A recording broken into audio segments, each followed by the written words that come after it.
नमः संस्कृताय बच्चों, आप सभी का हमारे चैनल संस्कृत ज्ञानदायिनी में बहुत बहुत स्वागत है। बच्चों, आज हम लोग कक्षा 9 संस्कृत की पुस्तक शेमुषी भाग 1 से पाँचवा पाठ सुक्ति मौक्तिकम यानी शुक्ति रूपी मोती। तो शुक्ति क्या है? तो शूधन उक्ति शुक्ति यानी सुंदर कथन। तो आज हम लोग सुंदर कथन यानी शुक्ति रूपी मोती का अध्ययन करेंगे। पहला श्लोक है, मनुस्मृति से लिया गया है। वित्तं यत्नेन संरक्षेत् वित्तं मेति च याति च आछीड़ो वित्ततः छीड़ो वित्तस्तु हतो हतः। वित्तं यत्नेन संरक्षेत् वित्तं मेति च याति च अछीड़ो वित्ततः छीड़ो वित्तस्तु हतो हतः। तो करे हैं वृत्तम। वृत्तम जो पहले दिया हुआ है इसका अर्थ होता है चरित्र। वृत्तम माने क्या होता है? चरित्र, यानी चरित्र का यत्नेन, यत्नेन यानी प्रयत्न पूर्वक। वित्तम माने क्या हो जाएगा?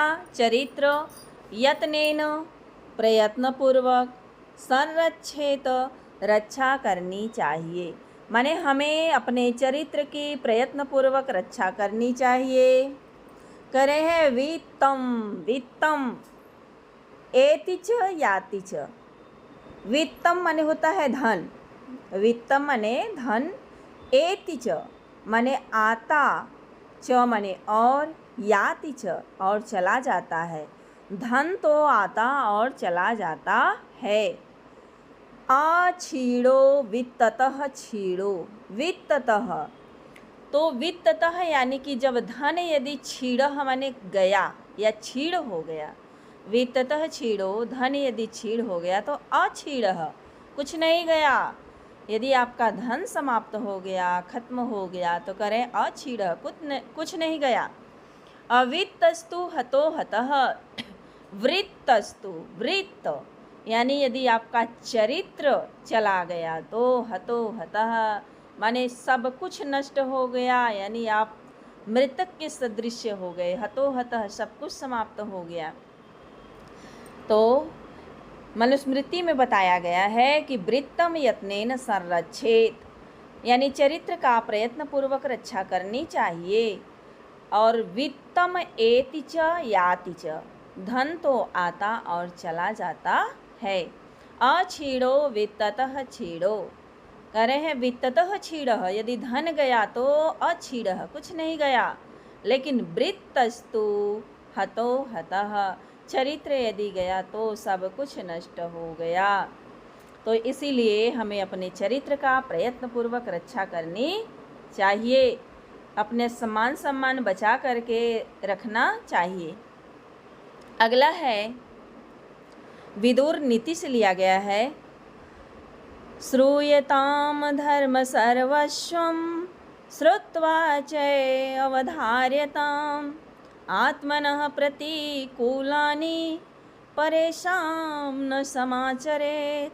करें श्रूयताम, फिर से देखिए, श्रूयताम धर्म सर्वस्वं श्रुत्वा चैव अवधार्यताम आत्मनः प्रतिकूलानि परेशां न समाचरेत्। बार बार वाचन करने से जो श्लोक होता है सरल हो जाता है, इसलिए हमें 1-2 बार वाचन जरूर करना चाहिए।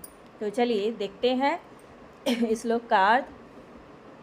तो करे है धर्म सर्वस्वम, धर्म सर्वस्वम यानी कि धर्म के सार को या धर्म के रहस्य को श्रूयताम सुनना चाहिए।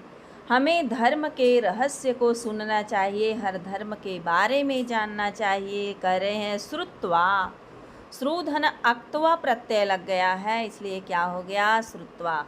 अश्चैव अवधार्यताम यानी कि सुन करके, च एव उसे, अवधार्यताम धारण करना चाहिए। पहले धर्म के रहस्य को सुनिए और सुन करके उसको धारण करिए।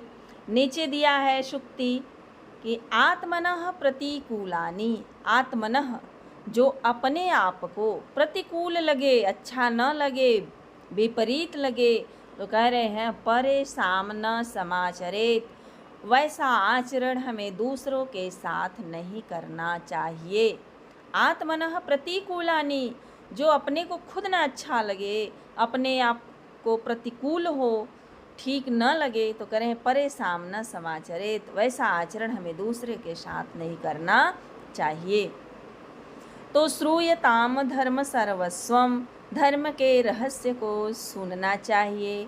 अश्रुत्वा च अवधार्यताम, सुन करके उसे धारण करना चाहिए। आत्मनः प्रतिकूलानि, जो अपने प्रतिकूल हो, विपरीत हो या अपने को अच्छा न लगे, परे सामना समाचरित, वैसा आचरण हमें दूसरे के साथ नहीं करना चाहिए। तो इससे प्रश्न बन सकता है कि हमें क्या सुनना चाहिए, तो धर्म सर्वस्वम, धर्म के रहस्य को सुनना चाहिए। सुन करके क्या करना चाहिए, तो च एवं धार्यताम, उसको धारण करना चाहिए।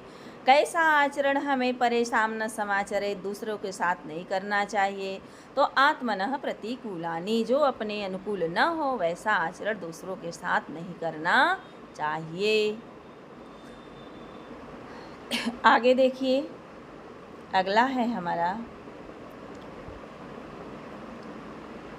प्रियवाक्य प्रदानेन सर्वे तुष्यन्ति जन्तवः, तस्मात् तदेव वक्तव्यं वचने का दरिद्रता।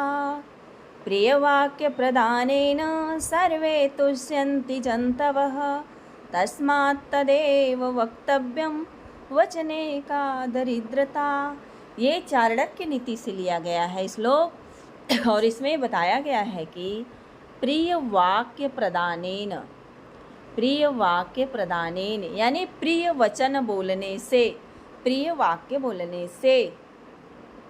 प्रदानेन क्या है, तृतीया विभक्ति एक वचन है, तो उसका चिन्ह क्या होता है, से। तो प्रिय वाक्य प्रदानेन, प्रिय वचन बोलने से क्या होता है, प्रिय वचन बोलने से, तो करें सर्वे तुष्यन्ति जन्तवः, सर्वे सभी प्राणी तुष्यन्ति खुश हो जाते हैं। प्रिय वाक्य बोलने से सभी प्राणी खुश हो जाते हैं। नेचुरल बात है कि यदि कोई अच्छा बोलता है तो प्रसन्नता महसूस होती है।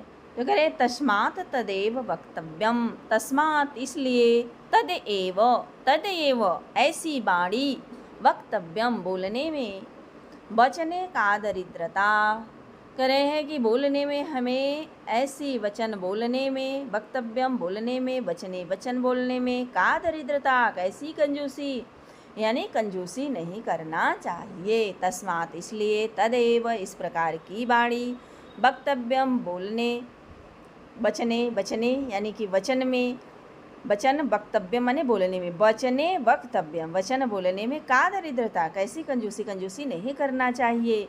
इसलिए हमें सबके साथ अच्छा व्यवहार करना चाहिए, अच्छा बोलना चाहिए। अगला हमारा श्लोक है जो सुभाषित रत्न भंडार गारम से लिया गया है, देखते हैं। पिबन्ति नद्यः स्वयमेव नयम्भः, स्वयं न खादन्ति फलानि वृक्षा, नादन्ति सस्यं खलु वारिवाः, परोपकाराय सतां विभूतयः। आप लोगों को लगेगा कि 2-2, 3-3 बार वाचन, लेकिन वाचन ही सबसे मजबूत पॉइंट है। हमें बराबर वाचन करना चाहिए। तो देखिए इस श्लोक में लिखा गया है कि पिबन्ति नद्यः स्वयमेव न अम्भः, न धन अम्भः बराबर नाम्भः, अधन आ बराबर आ, दीर्घ संधि हुई है यहाँ पे। तो कह रहे हैं कि पिबन्ति नद्यः, नद्यः माने नदियाँ, स्वयमेव, स्वयमेव माने खुद से, अपने आप ही, न अम्भः पिबन्ति अपने जल को नहीं पीती है, नदियाँ स्वयं जल को नहीं पीती हैं। इसी तरह कह रहे हैं स्वयं न खादन्ति फलानि वृक्षाः, वृक्षा यानी वृक्ष, स्वयं माने खुद या अपने आप से, न खादन्ति फलानि अपने फल को नहीं खाते हैं, वृक्ष अपने फल को स्वयं नहीं खाते। न अदंति सस्यम खलु वारिवाहा। कह रहे हैं वारिवाहा माने जो बादल होते हैं वह सस्यम खलु न अदंती माने कि बरसते हैं और फसलों को खाते नहीं। फसल तो तैयार होते हैं वर्षा के द्वारा बादलों से, लेकिन न अदंती वह स्वयं नहीं जल ग्रहण करते। अपने जल को किसको देते हैं? फसलों को। परोपकाराय सताम विभूतयः, इसीलिए कहा गया है विभूतयः माने कि सताम यानी सज्जन पुरुषों का, विभूतयः माने जो धन होता है, परोपकाराय वह दूसरे का उपकार करने के लिए होता है। सज्जन पुरुष का धन दूसरे की भलाई करने के लिए, दूसरे की रक्षा करने के लिए, विपदा में पड़े हुए लोगों की रक्षा करने के लिए होता है। तो नदियाँ अपने जल को स्वयं नहीं पीती हैं, वृक्ष अपने फल को स्वयं नहीं खाते हैं, और बादल अपने जल को खुद नहीं ग्रहण करते बल्कि फसलों को देते हैं। परोपकाराय सताम विभूतयः, सज्जन पुरुषों का जो ऐश्वर्य होता है वह परोपकार के लिए होता है। तो बच्चों आज यहीं तक। इसके बाद बचे हुए जो 4 श्लोक हैं मैं उसे अगले पार्ट में लेकर के आऊँगी, क्योंकि 4 पढ़ाने में बहुत समय लग जाएगा। और बच्चों यदि आप हमारे चैनल पर नए हैं तो चैनल को सब्सक्राइब कर लें, बेल आइकन को प्रेस कर लें, ताकि हम जो भी वीडियो अपलोड करें उसका नोटिफिकेशन आपको मिलता रहे। और वीडियो को ज़्यादा से ज़्यादा बच्चों में शेयर करें। धन्यवाद।